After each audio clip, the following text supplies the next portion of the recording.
diikut dengan firman Tuhan eh, yang saya ambil dari buku Renungan Pagi yang berjudul Bugar Selamanya dan yang dikompil oleh Kai Kusma dan ditulis saat ini pengalaman dari Timothy Pierce yang berjudul Tidak Mampu Belajar Namun Belajar Bersandar pada Tuhan. Yang ayat temanya dalam kitab Matius pasal 6 ayat 33. Matius pasal 6 ayat 33 bunyinya, tetapi carilah dahulu kerajaan Allah dan kebenarannya, maka semuanya itu akan ditambahkan kepadamu. Saya memiliki ketidakmampuan belajar yang parah, disleksia, disgrafia, atau gangguan membaca dan menulis. Otak saya mempermainkan saya. Saya melihat kata-kata terbalik, bahkan kalimat menjadi bercampur. Saya mungkin menulis bagian terakhir kalimat terlebih dahulu, atau memulai sebuah kata dengan huruf yang salah, dan harus kembali dan mengulanginya. Belajar membaca adalah mimpi buruk, dan ejaan, lupakan itu. Di sekolah saya gagal. Cara saya mengatasinya adalah dengan tidak peduli. Saya menjadikan waktu istirahat sebagai prioritas, tapi seringkali waktu istirahat dan kunjungan lapangan menolak saya karena pekerjaan saya belum selesai. Saya menyukai olahraga, tapi nilai saya menghalangi saya untuk bermain sebagai pemain utama. Saya merasa frustrasi karena saya tahu tidak bisa berbuat lebih baik. Ketika ujian, saya tidak ingin ada yang tahu bahwa saya lebih lambat. Saya baru akan mulai mencoba mengerjakan ujian dengan benar, tapi ketika orang-orang lain selesai, saya akan segera menebak atau membiarkan halaman kosong. Saya hampir tidak lulus di SMA.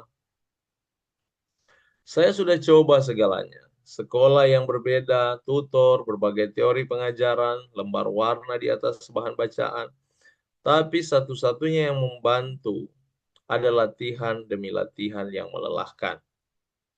Saya menyelesaikan kuliah dengan pergi belajar kelompok di mana para siswa mendiskusikan tugas membaca.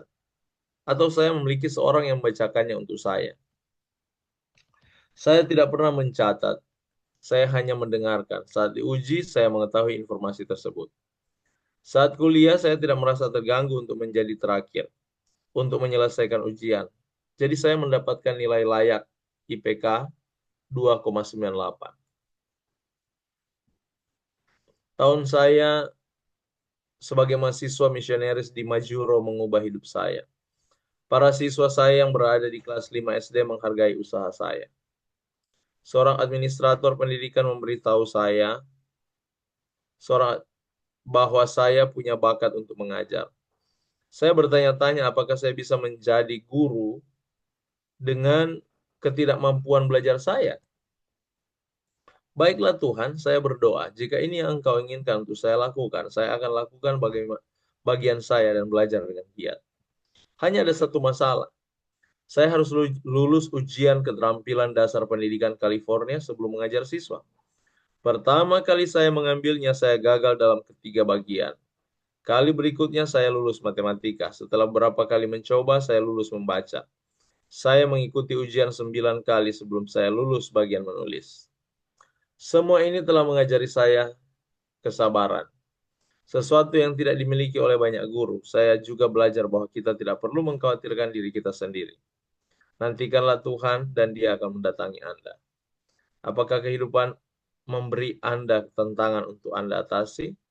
Mengapa tidak menjadikan Tuhan yang pertama dan lihat bagaimana Tuhan mengerjakan segala sesuatunya untuk Anda? Umat Tuhan, pengalaman dari penulis ini begitu baik ya, Timothy Pierce, sehubungan dengan kondisi disleksia dan apa namanya yang tidak dapat melakukan apa-apa untuk masalah akademis. Tetapi hal yang dia tanamkan di sini adalah bagaimana usahanya. Berusaha.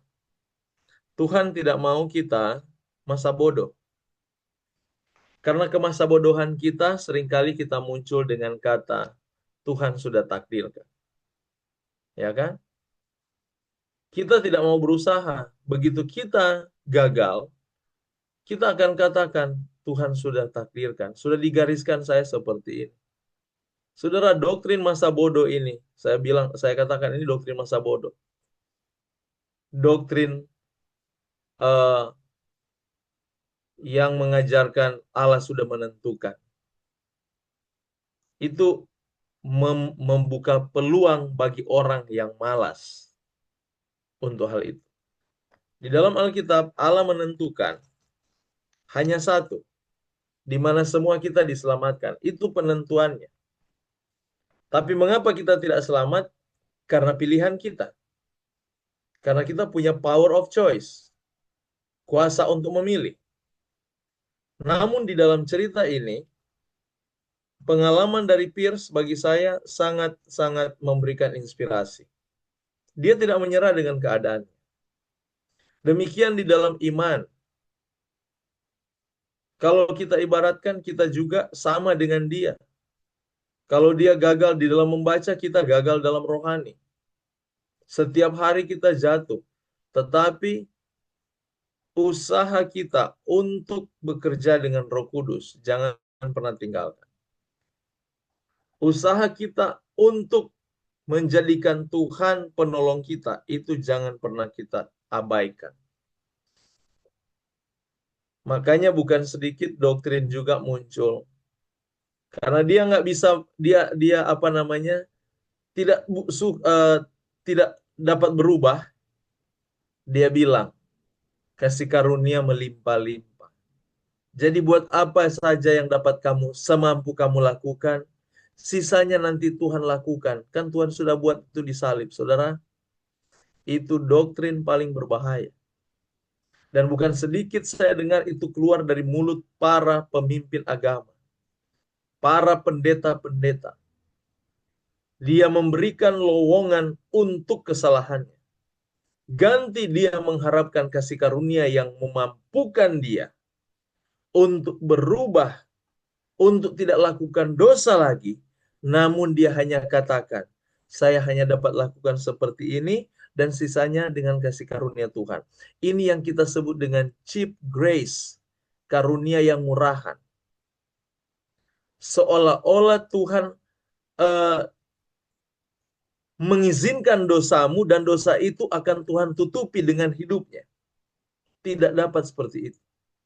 Kasih karunia yang Tuhan berikan adalah memampukan kita untuk tidak berbuat dosa lagi. Bukan menutupi dosa yang sementara kita lakukan. Ini paling berbahaya di dalam konsep berpikir. Sekali lagi, kasih karunia Tuhan itu adalah mengerjakan kebenaran dalam hidup itu, membuat jiwa itu tidak melakukan dosa lagi. Bukan menutupi dosa-dosanya yang tidak mau dia ubah.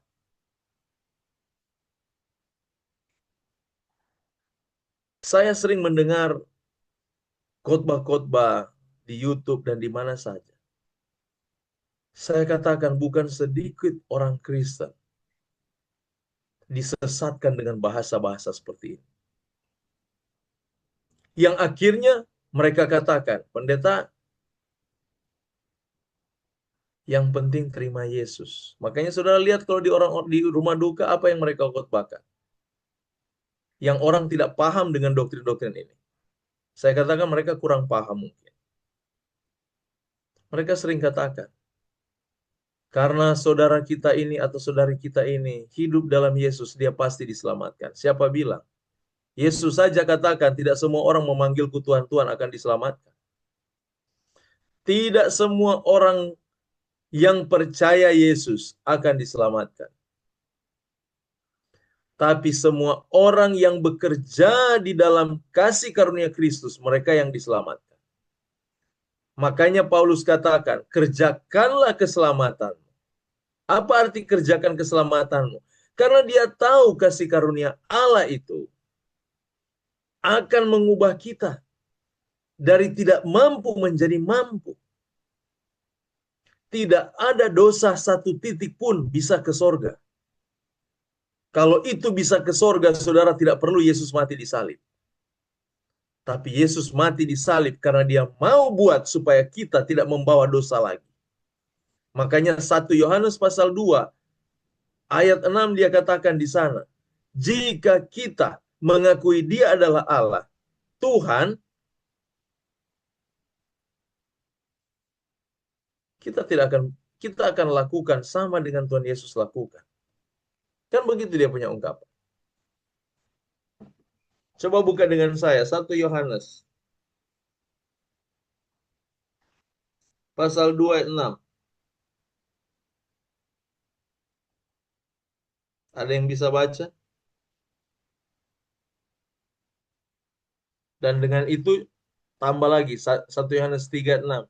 2 ayat 6 dan 3 ayat 6 dari kitab Yohanes, 1 Yohanes.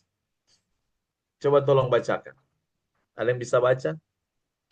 1 Yohanes ayat 1 Yohanes 2 ayat 6 dan 3 ayat 6. 1 Yohanes 2 ayat 6 dan 3 ayat 6 ya. Ya Pak Pendeta. Iya, iya. Saya bacakan ya. Firman Tuhan. 1 Yohanes 2 ayat 6. Firman Tuhan.